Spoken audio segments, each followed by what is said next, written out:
Hey everybody out there, this is Seto Kaiba from your Yu-Gi-Oh! Chat channel. And guys, I gotta tell you right now, I had to contain myself before I made this video. When I found out this morning when I woke up about this new Gravekeeper support, I was so ecstatic.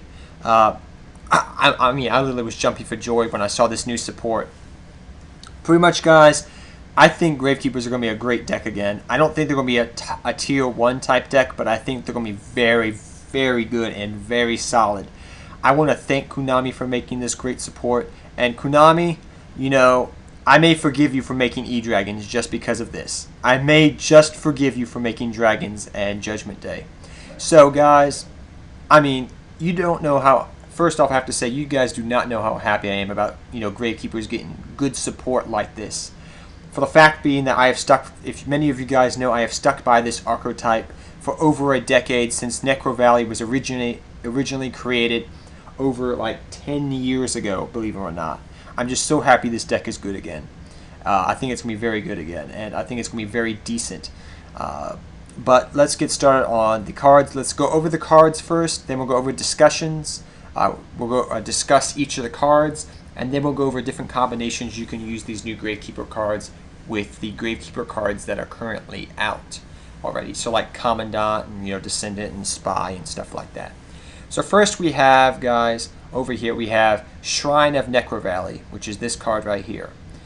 Shrine of Necro Valley states, it's a continuous spell card.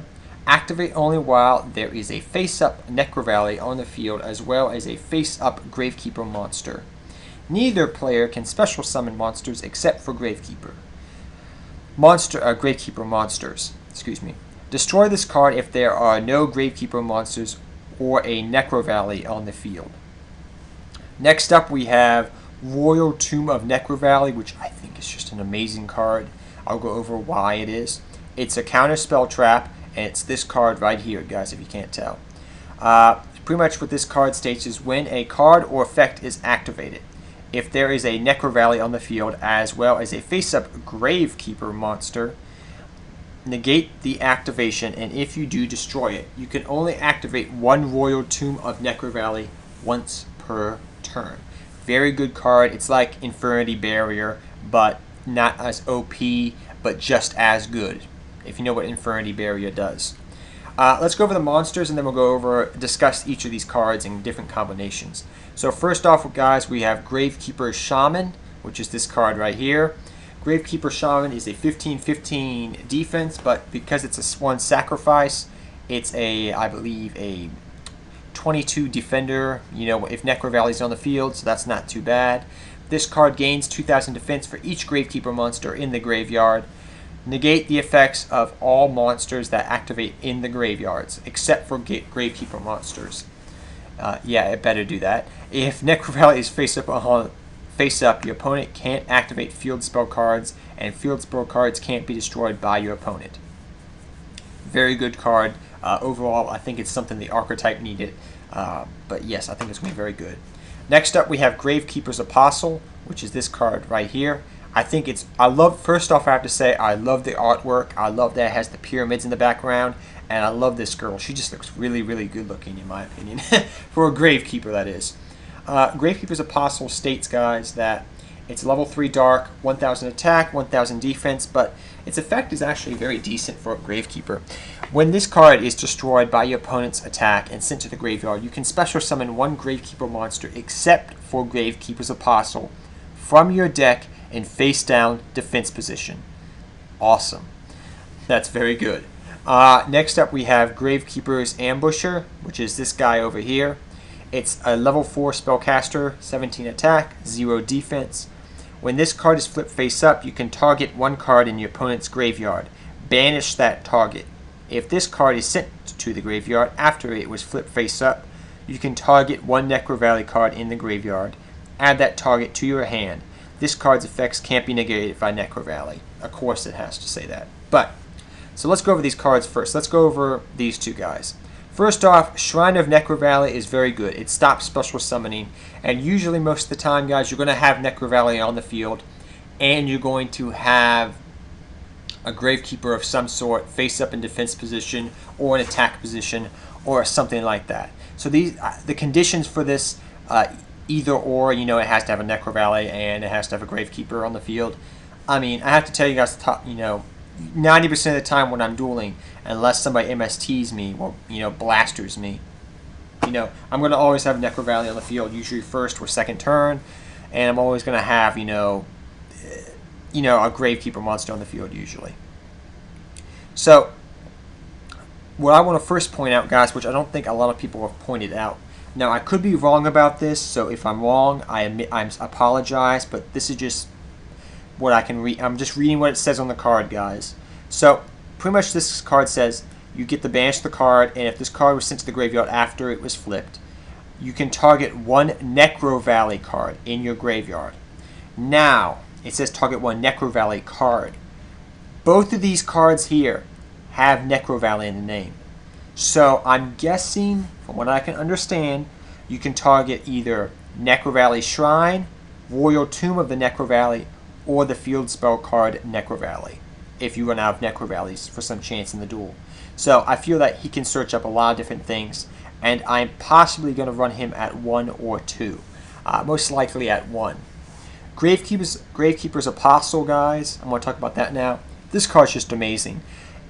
We need it after Sangan got banned. After Sangan got banned, I was really upset when Sangan got banned because I could no longer search out Gravekeeper's Spy. Now I have something that can search out Spy and get my power play going right away, which makes getting Necro Valley out that much easier, and which means that Royal Tribute at 1 is that much more better. But even so, I would probably go with these new cards instead of Royal Tribute possibly. But that's beside the point. Gravekeeper's Apostle can search out all these different cards, which I'll go over. So pretty much I'll go over every Gravekeeper monster that has 2,000 defense or more when Necro Valley is on the field. So we got Spy, Gravekeeper's Spy, Gravekeeper's Guard, which is a walking compulsory evacuation device. Then you have Recruiter. Then you have also Gravekeeper's Assailant, which most people forget about. Gravekeeper's Assailant is a great card to combat XYZs and synchros, but it's also a 2,000 defender, which is very respectable, I guess you could say. It's one Gravekeeper monster that people kind of forget that has that 2,000 defense. So pretty much you could get out a whole bunch of different cards and get your plays going. It's a great first turn, she is. I think Gravekeeper Apostle is. And I probably will be running this at 2 or 3. You may think that's a little bit too much, but I think I know exactly which cards I'm going to replace for this card. Next up, let's talk about Gravekeeper Shaman. I don't think this is going to be run in the main deck unless you want to run a pure Gravekeeper stun deck. But I think Gravekeeper Shaman is going to work well as a side deck option. So against Dark Worlds, we finally, after all these years, have an answer for Dark World monsters, stuff like that. So, we can put 2 of these in the side deck and say we're going against Dark Worlds or Mermails, or a deck that has all its effects activated in the graveyard. You pretty much can side this in or out against decks like that, depending upon the format. And you may think, 2,000 defense, for each Gravekeeper in the graveyard isn't much. Let me just tell you guys, go ask Visionary when he's at 41 attack, and you're staring down that. That's annoying. So pretty much what I'm saying, guys, is this girl can get a big, big, big butt.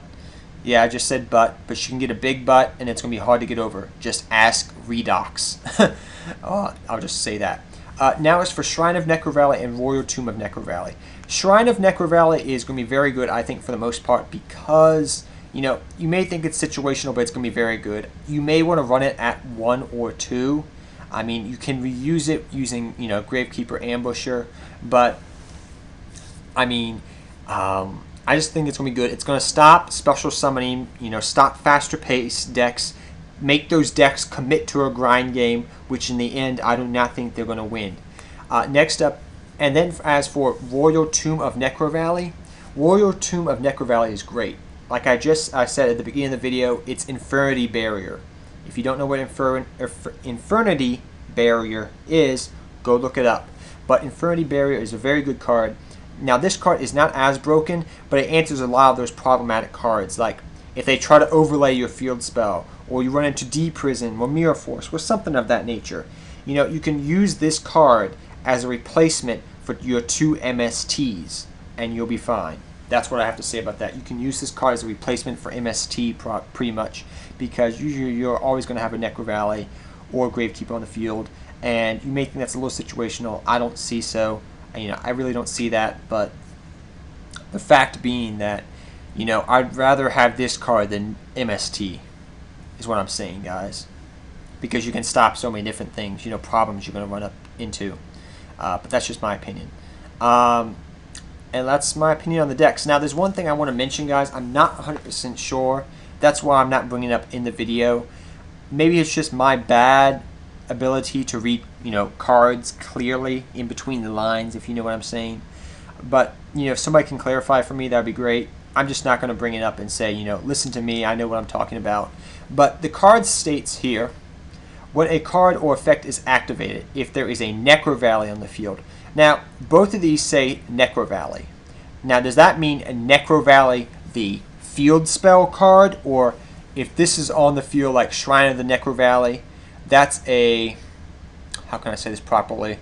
That's a condition for Royal Tomb of the Necro Valley, saying that there's a Necro Valley on the field. So if you understand what I'm saying, like, if this is face up, but there's no Necro Valley field spell card, that's the condition, I can use Royal Tomb of the Necro Valley if I have a Gravekeeper face up on the field. I'm just asking, is that, I just didn't know if I'm understanding that correctly or not, but I didn't want to say that in the video and, make people say, no, you're wrong, because I'm just not sure 100%. But if that's the case, and I'm right about that, then that just makes Gravekeepers just that much more OP, in my opinion.